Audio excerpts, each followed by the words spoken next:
Bonjour à tous, c'est Asma d'Objectif TOEIC B2. Je suis ravie de vous retrouver aujourd'hui pour une vidéo consacrée à la partie 7 du TOEIC.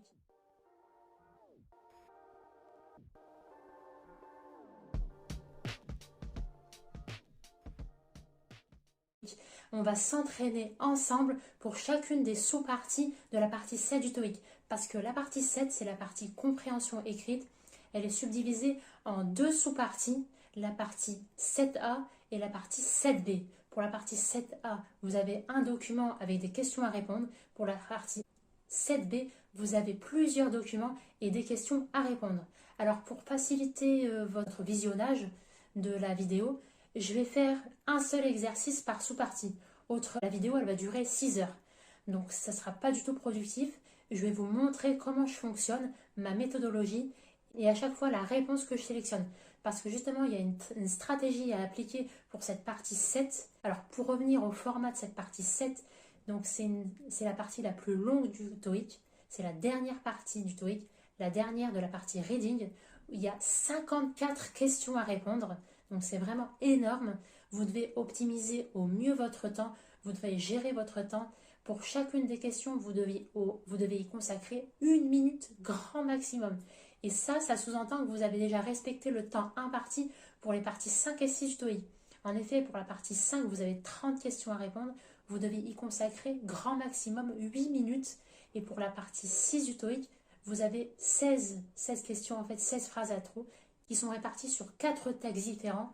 Donc pour chacun des textes, vous avez 4 mots ou phrases à trouver.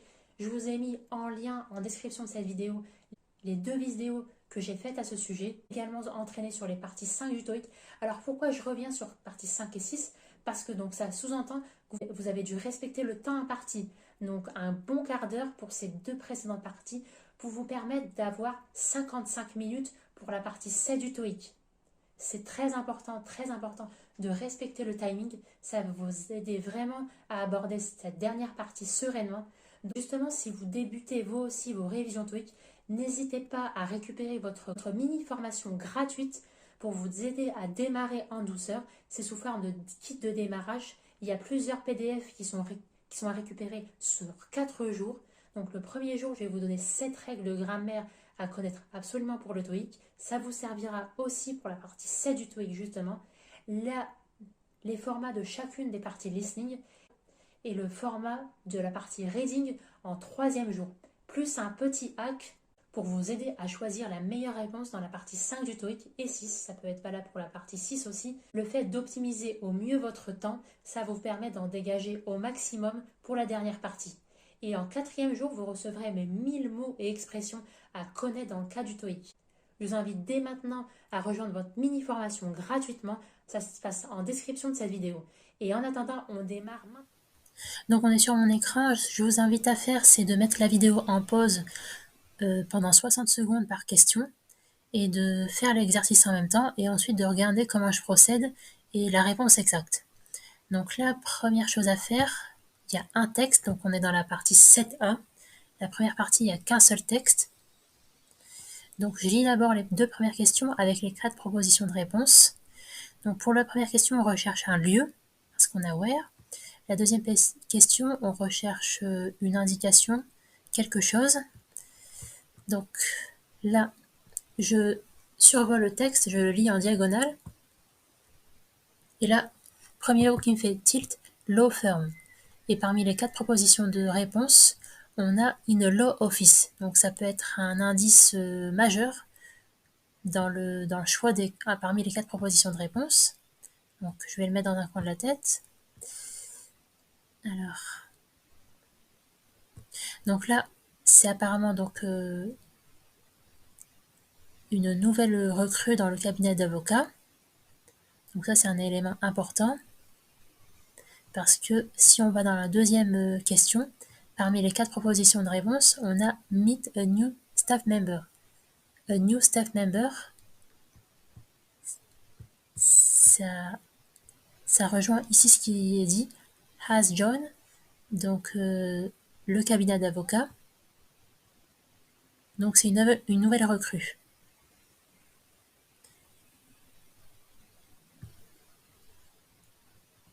Là, je lis très vite le texte. Voilà. Alors là, please join us in Thursday. Donc Thursday at 3 p.m. to welcome her in our office. Donc là, typiquement, donc c'est pour accueillir la nouvelle recrue. Donc faites bien attention quand vous devez répondre aux questions TOEIC, c'est jamais le mot tel quel qui est dans les propositions de réponse. Là, to welcome, donc accueillir la nouvelle recrue, c'est un synonyme meet a new staff member. Donc on vérifie. Donc c'est bien les deux réponses correctes. Donc maintenant, on va enchaîner avec deux exercices types de la partie 7b. On va pas faire tous les exercices de la partie 7a, parce qu'autrement, cette vidéo, elle durerait 4 heures. Donc c'est un peu plus loin là, on a toujours un texte à chaque fois et deux questions à répondre. On est toujours dans la première partie. On continue. Donc on est arrivé dans la partie 7b, donc la partie où on a deux documents et 5 questions dans lesquelles il faut trouver 5 réponses. Alors les questions, elles sont là. Les documents, ils sont là. Alors on va déjà survoler les questions et les propositions de réponses. Donc pour les besoins de la vidéo, en fait, je vais traduire les questions et les propositions de réponses et aussi le texte, mais le jour J, en situation réelle, il ne faut pas faire ça. Il faut seulement lire les questions brièvement, scanner les réponses, les propositions de réponses et chercher les éléments de réponse dans la question. Donc là, au regard des 5 questions, on a déjà 2 pourquoi et 3 what, 3 quoi à trouver. Donc on y va pour ce qu'il nous demande. Alors pourquoi est-ce que Akpan a écrit à Bansky?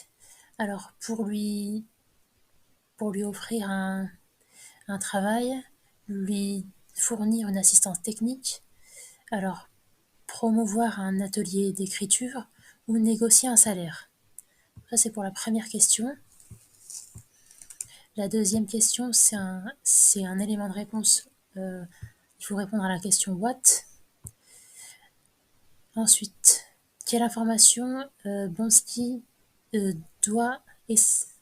amené à fournir?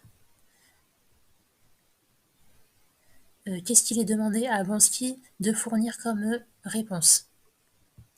Alors son parcours scolaire, ses disponibilités pour un entraînement, la liste de ses clients actuels ou un résumé de son expérience professionnelle. Alors ensuite, what is indicated about? Qu'est-ce qui est souligné par rapport aux membres de l'équipe technique d'écriture? Alors ils sont payés à différents taux. Ils ont tous déjà travaillé par le passé ensemble. Ils travaillent dans le même endroit et ils doivent payer leurs propres frais de déplacement. Alors, quatrième question, c'est un pourquoi qu'on cherche. Pourquoi est-ce que Chalmer, alors encore une autre personne, doit contacter Bansky?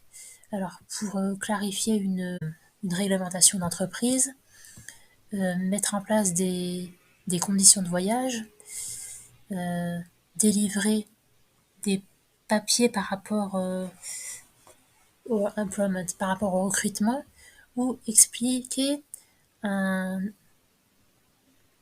des dispositions d'un logiciel informatique. Alors là, par rapport à tout ce qu'on vient de dire, il y a déjà 3 personnes qui interviennent dans les 2 textes. Alors qu'est-ce que Bansky va probablement faire le 15 août? Alors, rendre un projet écrit, travailler dans la ville d'Albany, participer à une session d'entraînement ou rencontrer Chalmer. Eh ben, ça promet ça. Alors, on va commencer par la lecture rapide des 2 textes. tout en ayant toujours un coup d'œil sur les questions, parce que ce qu'il faut savoir aussi dans la partie 7A et 7B, c'est que l'ordre des questions, on ne va pas trouver les réponses dans l'ordre dans lequel le texte apparaît. Donc, par exemple, pour la dernière question, la réponse, elle va être sur la première ligne. Donc ça, c'est à prendre en compte aussi. Donc comme je l'ai indiqué pour les besoins de la vidéo, je vais lire, mais tout lire, mais c'est pas du tout ce que je recommande. Et en fonction d'un indice que j'ai, je vais essayer de recouper avec une des questions. Donc il faut déjà donc avoir toutes les questions en tête et toutes les propositions de réponse, et ensuite survoler le texte le jour de l'examen. Mais là, comme on le fait ensemble, je vais tout traduire.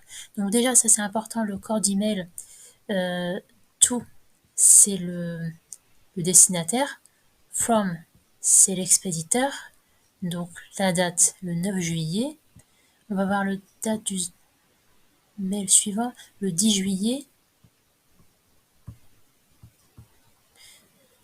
Et le sujet, c'est l'atelier d'écriture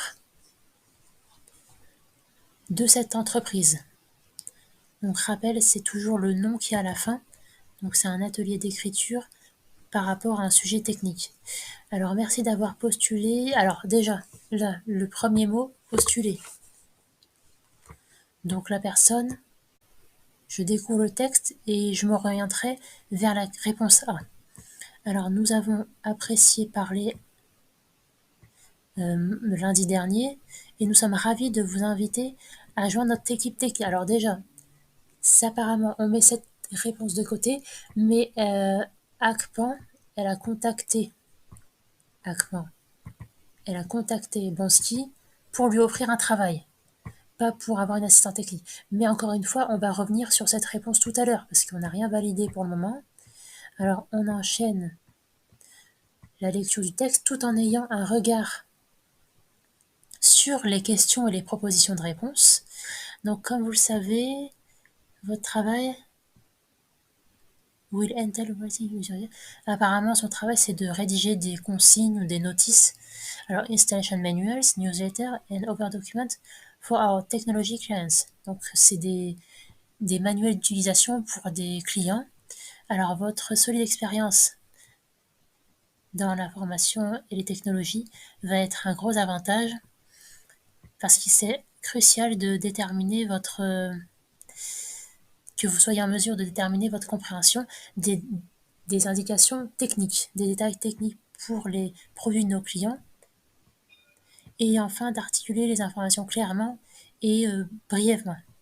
Alors, votre travail commencera en août avec une session d'entraînement dans notre siège social. Alors, in Albany, New York, donc l'État de New York. Alors, nous aimerions vous trouver un temps alors nous aimerions recouper avec les autres personnes d'un temps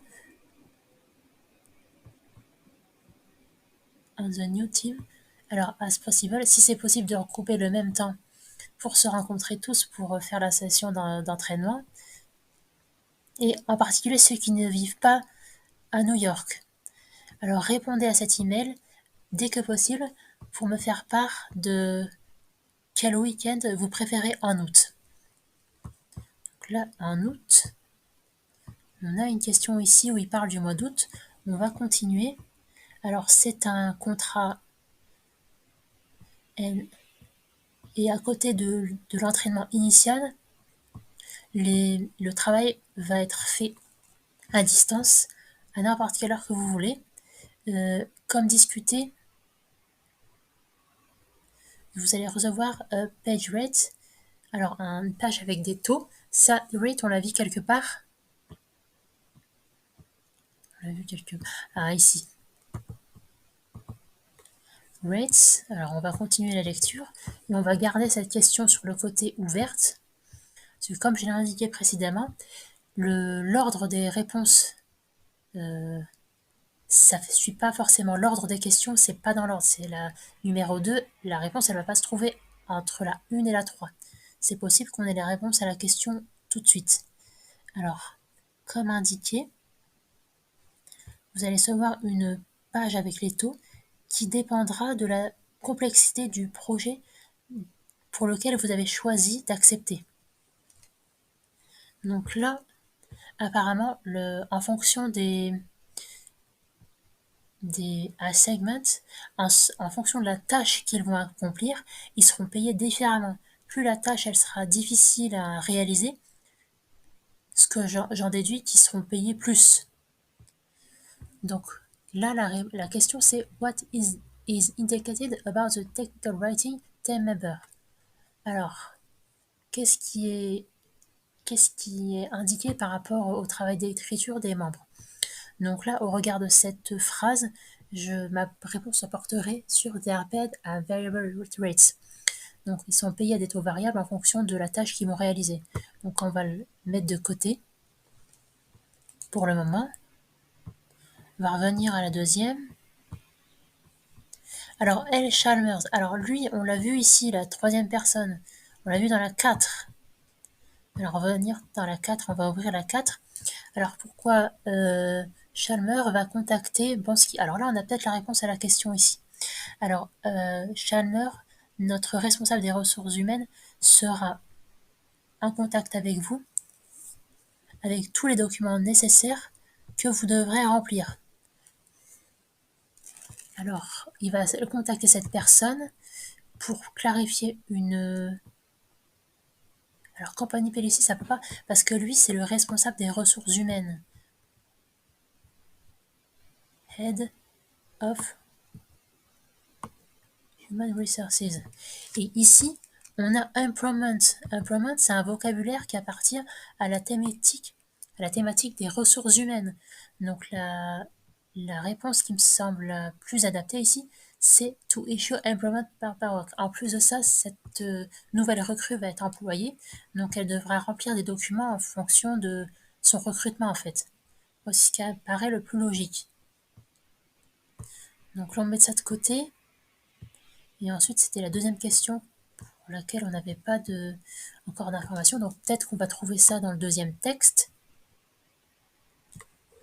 Ah non.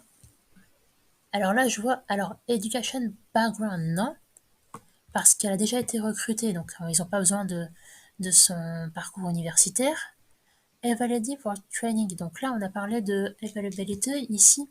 Please respond to this email as soon as possible and let me know which weekend in August you prefer. Donc ça, c'est ses disponibilités pour l'entraînement, donc ça me semble vraiment adapté comme réponse. Donc si on fait un tour, les autres propositions de réponse, a summary of her work experience. Donc ça va pas parce qu'elle a déjà été recrutée. Educational background aussi, ça va pas non plus, donc c'est éliminé d'office. Donc moi, je porterai ma réponse vers la B. C'est disponibilité pour la séance d'entraînement. Mais par contre, on a les 4 questions qui répondent où on a trouvé les informations dans le premier email. Donc ça me semble un peu gros. On va survoler le deuxième email. Alors, là, c'est Akpan qui écrit. Alors, undisclosed recipients, en général, quand il y a ça, ça veut dire qu'il y a plusieurs destinataires. Ils peuvent pas mettre toute la liste de tous les destinataires, donc ils mettent ça, undisclosed recipients. Donc, dire technical writing, c'est ce que je pensais, cette personne a dû envoyer à tous les membres de l'équipe nouvellement recrutés en fait. Alors, en fonction de vos réponses, nous avons déterminé que les 16 et 17 août vont le plus correspondre pour vous. Donc là, ils ont déterminé une date. Dans le précédent mail, c'était donnez-moi les dates qui vous correspondent le mieux pour la séance d'entraînement. Alors, veuillez noter que l'entraînement va commencer samedi matin jusque dimanche après-midi. Et nous attendons que ceux qui habitent à l'extérieur de la ville doivent arriver vendredi. Ensuite, nous arrangerons le dîner avec les local writers, donc c'est le reste de l'équipe qui habite dans la ville même. Je vais y arriver.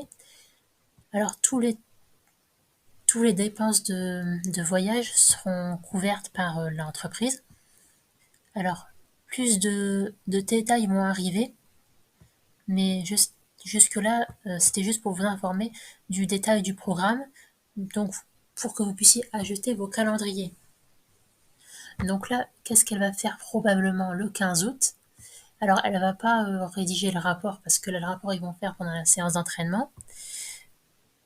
Voyager vers la ville d'Albanie.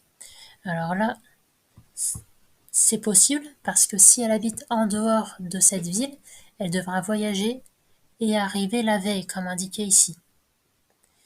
Donc cette réponse, on la met de côté. Participer à la séance d'entraînement maintenant, parce qu'elle commence le 16 août jusqu'au 17.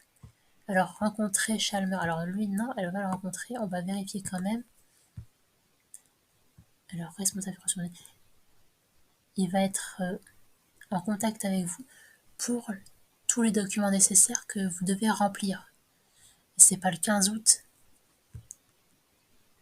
Moi, je pense qu'elle va arriver dans la ville le 15 août, parce que là, dans la question, most likely, c'est-à-dire, il n'y a pas d'indication qu'elle habite dans la ville même, mais il n'y a pas d'indication non plus qu'elle habite à l'extérieur.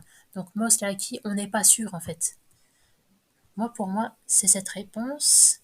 On va vérifier les autres réponses. On est bon et on est bon. Alors, on a fini pour l'exercice de la partie 7b. Par contre, j'ai vraiment trouvé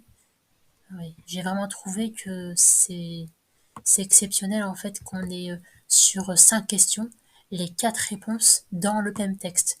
C'est extrêmement rare en fait. Donc il ne faut pas se fier à cet exercice qu'on a fait. La réponse 1, elle peut être dans le deuxième texte. La réponse 2, elle peut être dans le premier. C'est extrêmement aléatoire. Et là, toutes les réponses dans le même texte, pratiquement toutes, c'est exceptionnel.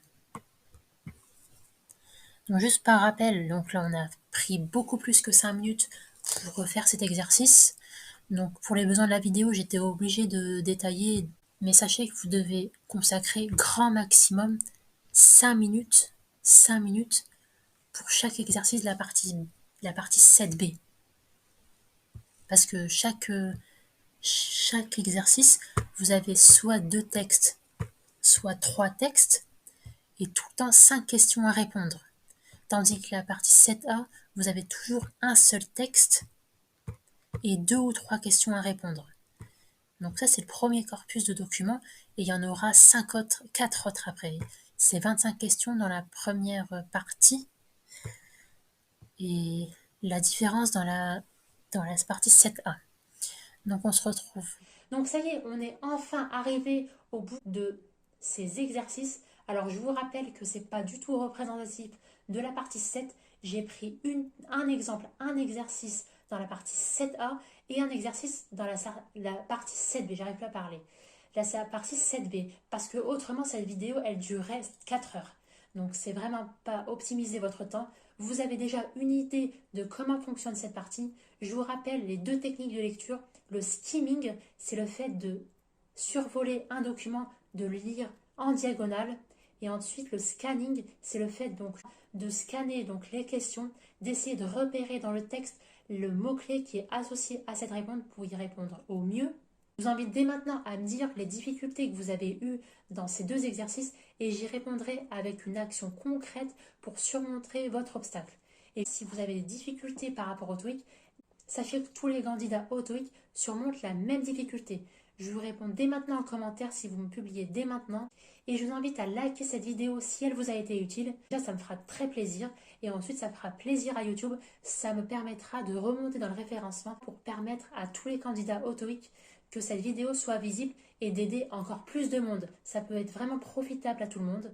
Et une petite astuce aussi pour cette partie-là. Si vous n'avez pas répondu à toutes les questions, dites-vous qu'il n'y a pas de point négatif au TOEIC. Cochez à la dernière minute, avant de rendre votre copie, les réponses pour lesquelles vous ne trouvez pas. Vous avez 25% de chance d'avoir la bonne réponse. Alors n'hésitez pas, ça vient de me revenir à l'instant. Je vous dis à très vite pour une nouvelle vidéo. Très bon courage dans vos révisions TOEIC.